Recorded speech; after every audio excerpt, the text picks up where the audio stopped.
Hi everyone, welcome to another Henninger tutorial. I'm Eric Stenmark, and today we're going to be taking a look at how to make this interesting text animation using the Motion V3 plugin.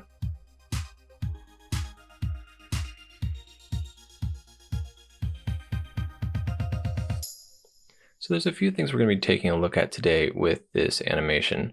First off, we're going to be taking a look at how to separate out our individual text letters for animation. Then there's going to be the inertial bounce that's going on with this word, and then there's going to be the jumps with the V3, and then also these little spark animations. So let's go ahead and get started. So first off, let's go ahead and create a new composition. We're going to call this motion title. Let's go ahead and create our background layer. Name our layer there. So to create a vignette, Motion actually has a built-in vignette creator. If you click on the little lightning bolt icon, it takes you to the more effects, and then we can scroll down to see vignette. By default, it's set to classic color burn, and for this I'm going to go ahead and select normal because I just want it to darken. Come into the effect controls, and we're going to ramp up our feather a lot here. Scale this down to, let's go to 20. I'm also going to make it a little bit darker. Let's widen that a little bit. Bring that up. That's pretty good. Okay, so now we've got our background and our vignette. Let's go ahead and create our herringbone pattern. For that, I just used a simple rectangle. And we're going to use the anchor point centering in Motion V3. We can just select our layer and come up and select the center circle there, and that snaps our anchor point to the center of our square. So now I'll come in to our shape layer. I'm going to rotate it 45 degrees, and we're going to convert this to a Bezier path. I'll come in and I'm going to select just the bottom anchor point and delete that. And we're going to go into our mask and shape path and uncheck closed. Now we've got that, we're going to add a repeater.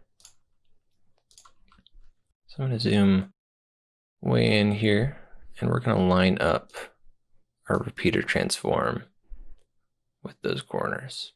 That's pretty good. Now that we've got that, we're going to repeat this, let's say 7 times. Zoom out a little bit so we can see. We're going to offset this so that those corners kind of roughly centered on our composition.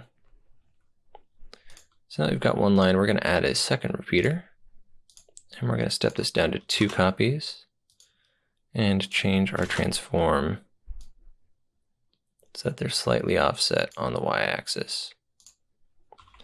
And we'll duplicate our repeater and offset that a bit more on the y-axis.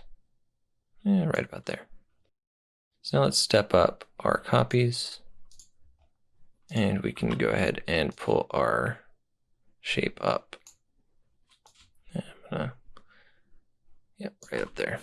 So now we're going to hit P to bring up our position and go ahead and click the stopwatch to animate it. Come to the end of our composition, and we're going to drag that up a bit, maybe about there. Let's take a look at that. Yeah, I'm happy with that. I'm going to drop our opacity down to, let's go 20%. Yeah, it's pretty good. So now let's go ahead and create our text. I'm going to bring our text tool in here, and we're going to type in motion V3. So now our text isn't centered, nor is the anchor point. So I'm going to go ahead and select our text layer. We're going to come into the Motion 3 panel. I'm going to click the center anchor point, and then I'm going to go into a line and center that in our composition. It's a nice, quick, easy way to center something for work. It's a great new tool built into Motion 3, and it's going to help us with breaking up our text, and that's called Text Break. So we're going to go ahead and select our text layer here and click on Text Break. Now there's 2 options we get. There's the break letters and break words. For this, we're going to go ahead and use the break letters. So I have my text layer selected. I'm going to click in the center of the screen, and that's going to break it up into shape layers for each of our letters. So now we're in a great spot to start animating this. For this, I'm going to go ahead and select my motion letters and hit P to bring up their position. I'm going to slide these down and then bring these off of our screen. So now I'm going to select all of these keyframes, close out of that, close out of that. We're going to have these ease out into position. So now we have this nice snap effect here. So now in order to get that bounce, that inertial bounce, there's a couple ways of doing that. One way is to alt-click on the stopwatch and copy a bunch of text and paste it for our expression. Or as we can do in the motion panel, there's an effect called excite. So this is going to be applied to a lot of parameters within each layer. For now, we're going to select position and click on excite. And you'll see that our stopwatch has been added an expression. And we also have an effect that's been added over here with excite position. So this gives us a few parameters to play with. It gives us overshoot, bounce, and friction. Overshoot is how far it's going to bounce over its ending position. Bounce is how bouncy you want it to look. And then friction is how quickly it's going to dissipate that bounce. So for now, let's take a look at that, and that's way too big. So we can change these parameters and dial in the look that we want. I want this to be kind of a tight bounce. So I'm going to go 10, 40, and I want it to go, well, let's go 60 on that. And friction is going to be 95 because I want it to be nice and tight.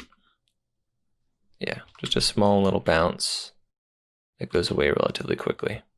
So I'm going to go ahead and select the rest of my positions and hit excite. And that'll add that excite to each of these as well. Now we do have to go in and type in our parameters here.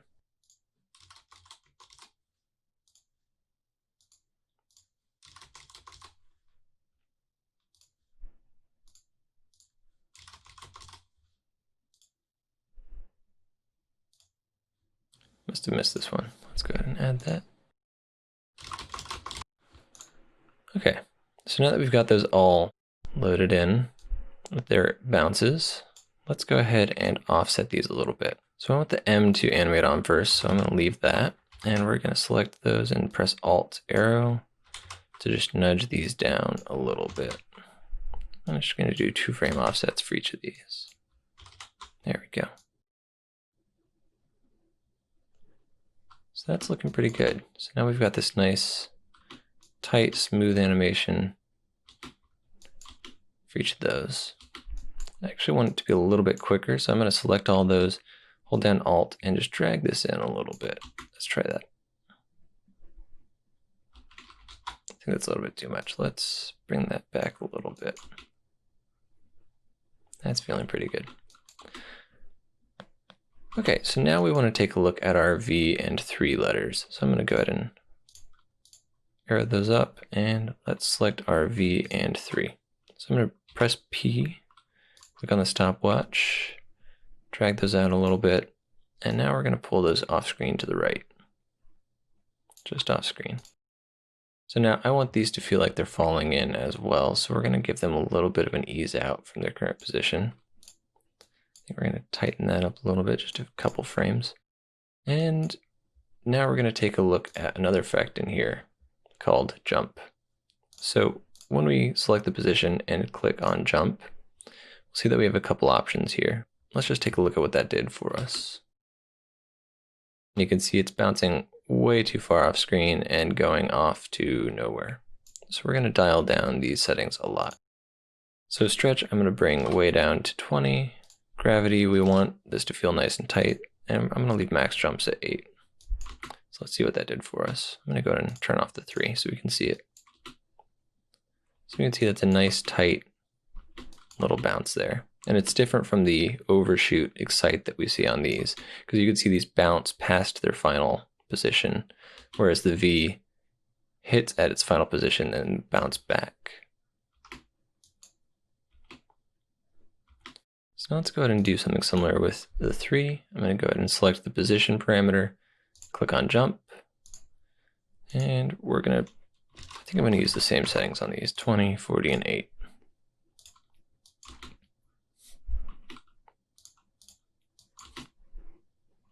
Okay, so those are bouncing in at the same time. So now we need to offset these. So I want to wait till the motion is pretty much done with its bouncing. I'm going to pull the V back. We're going to offset that 3 for now. So now to get the words to feel like they're being pushed by the V and the 3, we're going to need to offset all of these. So what I'm going to do is I'm going to select all of our letters here. We're going to come back to our main screen, and there's a box here called null. So what this does is it creates a null and parents all of the layers that are selected to that null at the average center point. So now we have a null and all of our layers are parented to that null. So I'm going to hit P to bring up the position. Let's take a look at where we have our keyframes here. Okay, so I'm going to set my final position keyframe on that last one for now. And let's go ahead and center up with the V. I'm going to turn on my title safe so I can see where my center is. And that's pretty good there. Okay, so now I'm going to add another keyframe at the end of where the V comes in. And then I want to center up my motion word so that that's pretty much centered in the frame. So let's see here. Okay, we're getting there. Now I want these to feel like they're being pushed in by these letters. So I'm going to offset these so that the time they start animating is when they impact here for the first time. So there we go. So now it feels like it's being pushed in, but I also want it to feel like it's sliding. So what I'm going to do is I'm going to have an ease in on that. So that way you can see it moves really quickly and then it slows down towards the end. I'm going to do the same thing on that second one. There we go. So now we have our inertial bounce in and our impacts.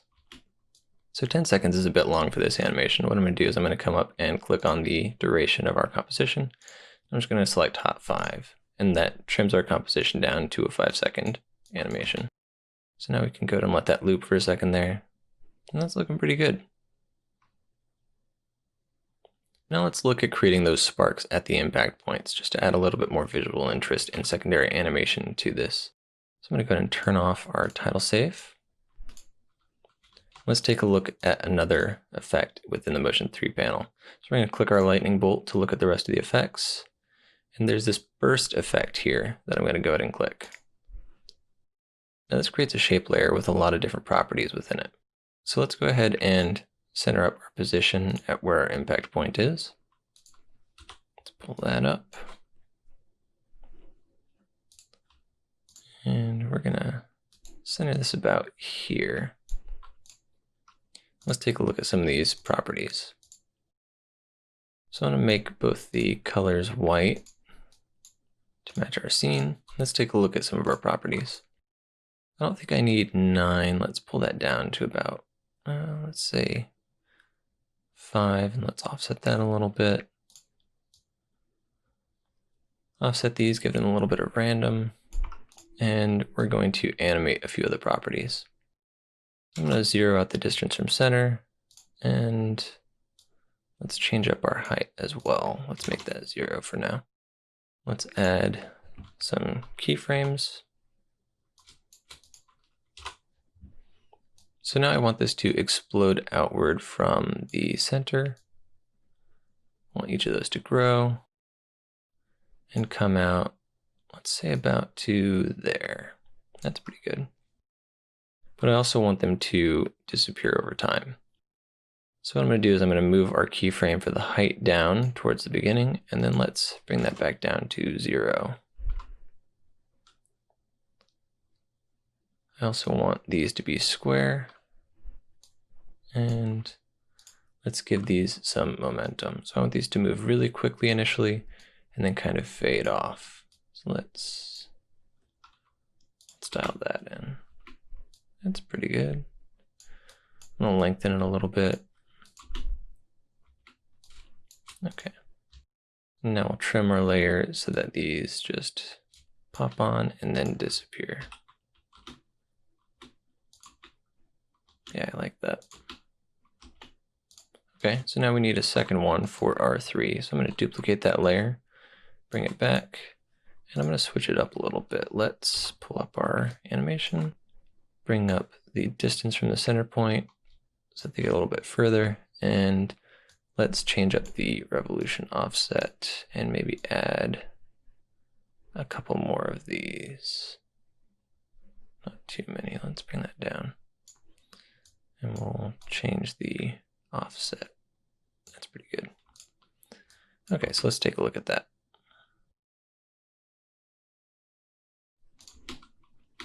Those are lasting a little bit too long. Let's pull those down. And I'm gonna adjust this a little bit.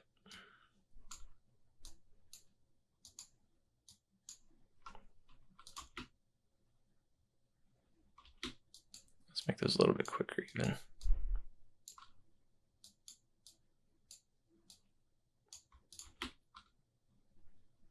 There we go. So now we have this nice bouncy animation and then these impacts over here to add some secondary interest. Let's go ahead and turn on our motion blur for those layers and render it out. So as we can see, we have this nice initial bounce in and these impacts from the right with our V3 and these little sparks.